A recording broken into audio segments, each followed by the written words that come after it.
Interior Scape Introduction.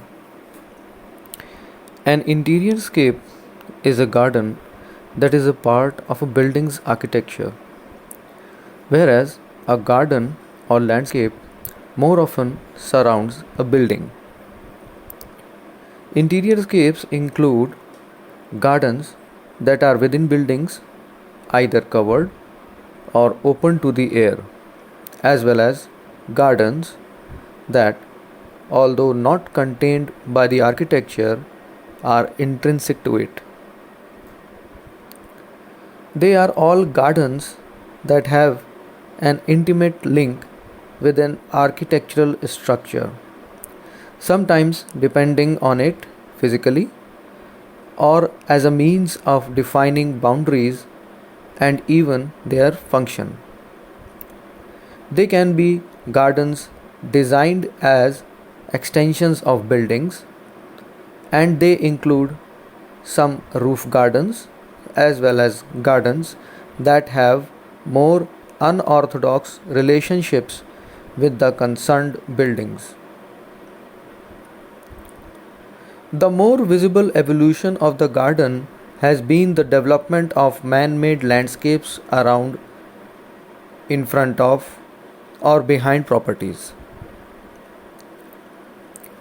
The history of garden design also includes gardens that were both more modest in scale and less obvious because they were confined and concealed within buildings.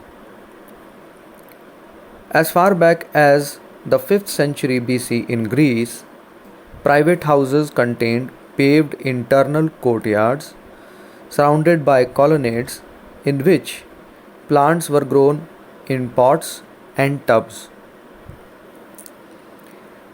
By the 4th century, Alexander the Great had conquered Persia and Egypt, where planted flower gardens were already popular.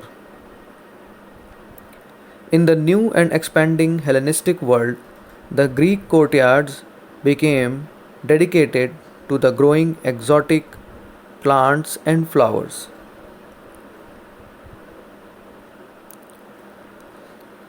In the 3rd century BC, Hellenistic style became Roman style. This affected the design of the Roman villa, the layout of which was modified to enclose a private garden. Building and garden were designed as one, with the garden space formed of a courtyard surrounded by a covered walkway supported by a colonnade. This was clearly an adaptation of the courtyard found in earlier Greek houses, often referred to as a peristyle garden. It contained shrubs and flowers as well as ornamental pools and fountains. The covered walkway provided shade, while the open air central area helped to ventilate the adjoining rooms.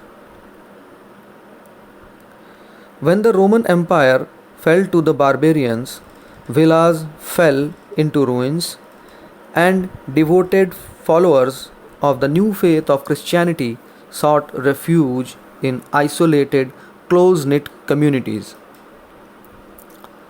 The early Benedictine monasteries, dating from the end of the 5th century, contained enclosed central areas called cloisters. They resembled Roman courtyards with roofed pillared walks on all four sides.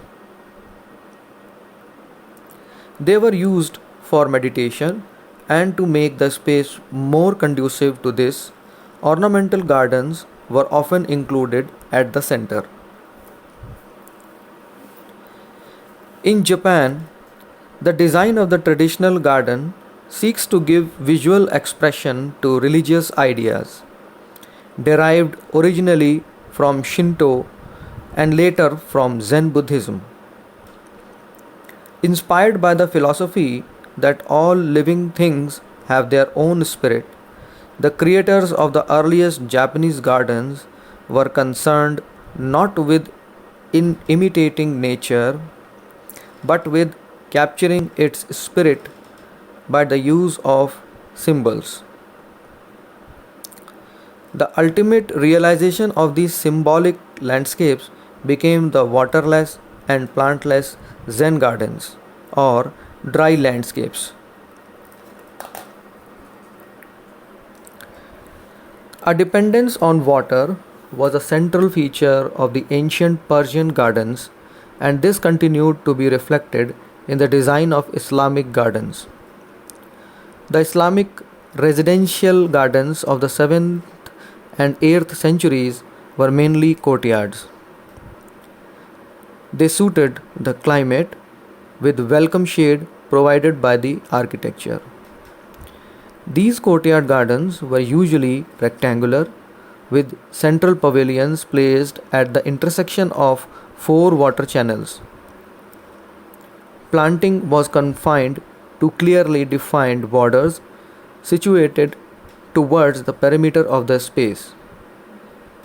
This type of planning is generally referred to planning of paradise garden in the Holy Quran. The architecture and enclosed gardens associated with Moorish Spain first appeared in the 8th century. It is, however, the Alhambra in Granada, dating from the 13th century, where the Moorish atmosphere can be best appreciated, since it is here that the gardens are so closely integrated with the buildings that they are architecturally as one.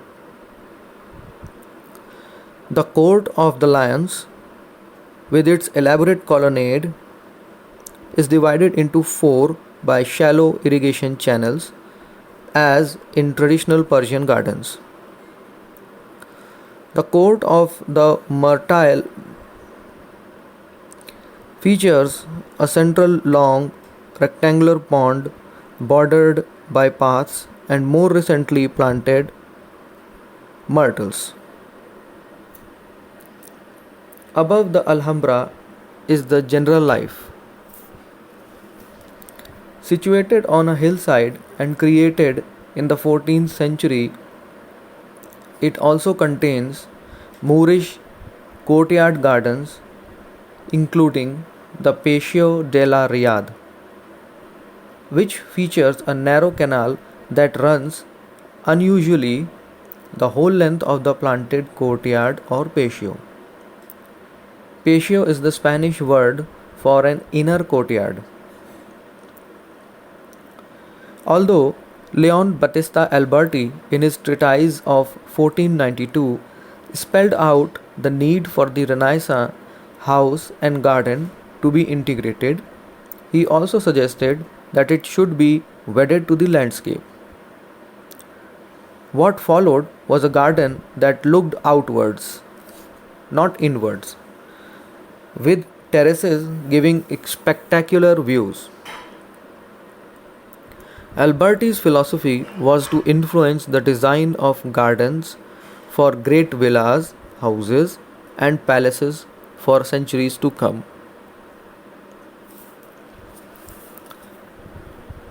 The Crystal Palace, built in London for the Great Exhibition of 1851, was designed as a temporary structure with reusable parts that could be dismantled easily. It was given a large barrel vault to accommodate a number of existing large elms, adorned with fountains, sculptures, and exotic planting. This was one of the first indoor winter gardens. The increase in gardens and landscapes created within or on buildings during the last century can be attributed to many factors. These factors are: number 1, further advances in the design and construction of buildings having contributed to the creation of new types of enclosed spaces and to the lessening of the distinction between interior and exterior space. Number 2.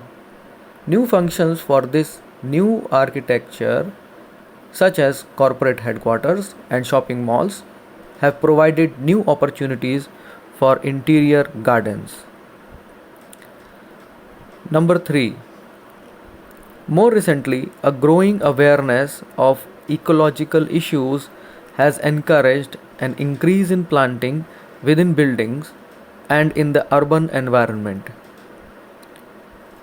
Urban congestion remains a problem and has forced gardens into buildings and in some cases on the top of them. Roof gardens also played a part in the integration of house and garden that occurred in the Renaissance, and Cosimo de' Medici built a roof garden in his villa near Florence. However, their development was slow until the 19th century when in 1867 Karl Rabitz, a master builder, exhibited in Paris a plaster model of a roof garden that he had built on his house in Berlin. What stimulated most interest was that the flat roof and its garden were on top of an ordinary house in northern Europe rather than a warm and dry region. The motivation behind the creation of modern roof gardens is also one of the principal reasons for making gardens within buildings. When competition for space on the ground is great, gardens are unable to have their own exclusive space and need to share it with the architecture. Planting can improve air quality in cities and towns as well as being a natural sound absorber. And these environmental benefits have prompted an interest in a greener architecture. Interior scapes serve many purposes. They can be provided refuge from the space and pressure of daily life or create all weather social environments, but whatever their function, in all cases the gardens are in the buildings rather than the buildings in the gardens.